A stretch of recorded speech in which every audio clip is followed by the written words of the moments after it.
Hi, my name is Bethany, and I'm a professional online teacher with more than 7 years of experience. In today's video, I would like to show you how you can effectively use your virtual whiteboard to have a great and entertaining class with your student. Let's get started. Now, for the purpose of this video, we will be using Zoom's virtual whiteboard feature.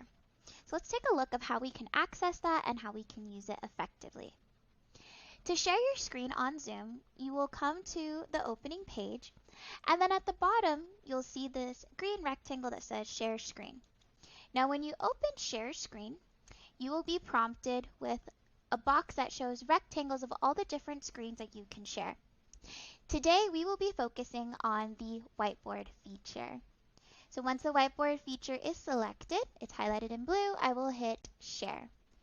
And you will be taken to a blank virtual whiteboard. Now, just as a regular whiteboard has markers and things that you can use to draw on, our virtual whiteboard has the same features. We have the pen feature, where we can write on our whiteboard. We have highlighter or a marker. We have a series of lines and arrows and shapes. As a tip, these lines and shapes are great when you are teaching math virtually.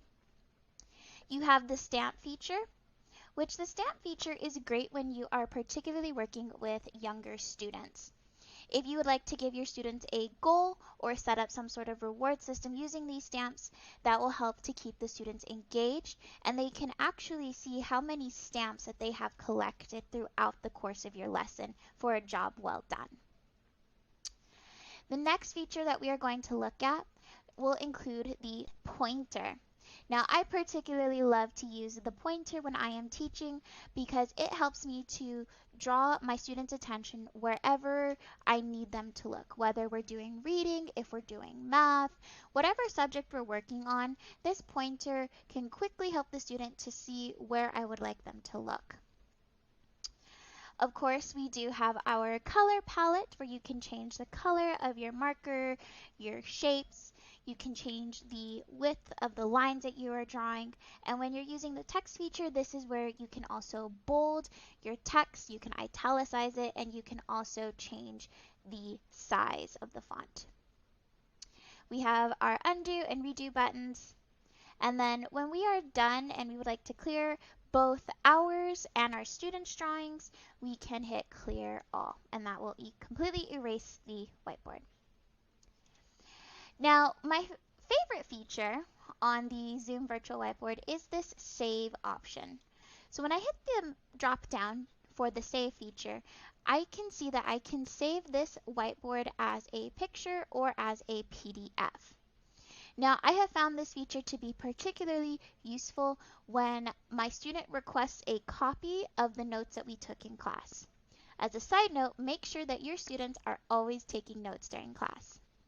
But for whatever reason, if they would just like a copy, if you save your virtual whiteboard, you can then send that copy to your student, either as a picture or as a PDF.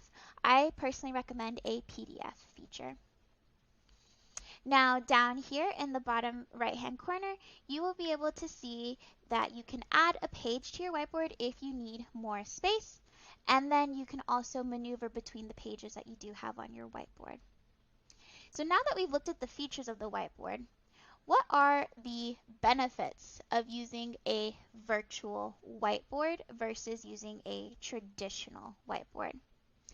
Well, with a virtual whiteboard, it is easier for you to check your students' understanding. The virtual whiteboard allows you to collaborate with your student on whatever you are working on. During this collaboration, you can see if your student actually knows what is going on and they are learning the information. And it's also going to be easier for you to catch when the students and where the students are making the mistake or where that breakdown of learning is. So then it is easier for you to correct. The second benefit of using a virtual whiteboard is that it will increase student engagement. Instead of you doing all of the writing on a traditional whiteboard, by using the virtual whiteboard, you can ask your student, how do I do this? Or can you show me how you did this? Or what if you wrote this down for us instead of me?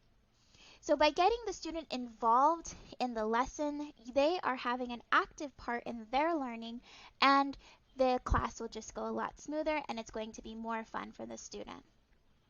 Now, when you're using a traditional whiteboard to teach online, your attention will shift away from the student.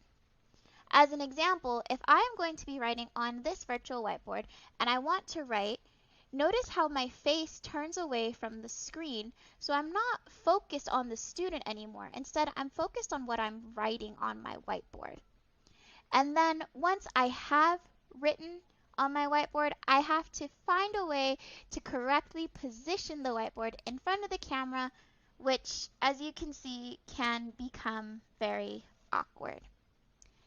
So just like in a real classroom, you want to make sure that your writing is clearly visible to all of the students. Using a virtual whiteboard allows this to be a little bit smoother. Whereas if you're using a traditional whiteboard, that becomes a little bit more difficult. And of course, just like in a real classroom, you want to limit the amount of time your attention is not focused on the students or where you have your back to the students. So by using a traditional whiteboard, my attention does shift away from my virtual students. Whereas when I'm using a virtual whiteboard, I can make sure to maintain that eye contact and keep my attention on the students. I hope you found this video to be extremely helpful as you continue on your online teaching journey. Be sure to subscribe to the Mighty Bee channel for additional tips and tricks on how to be a successful and effective online teacher.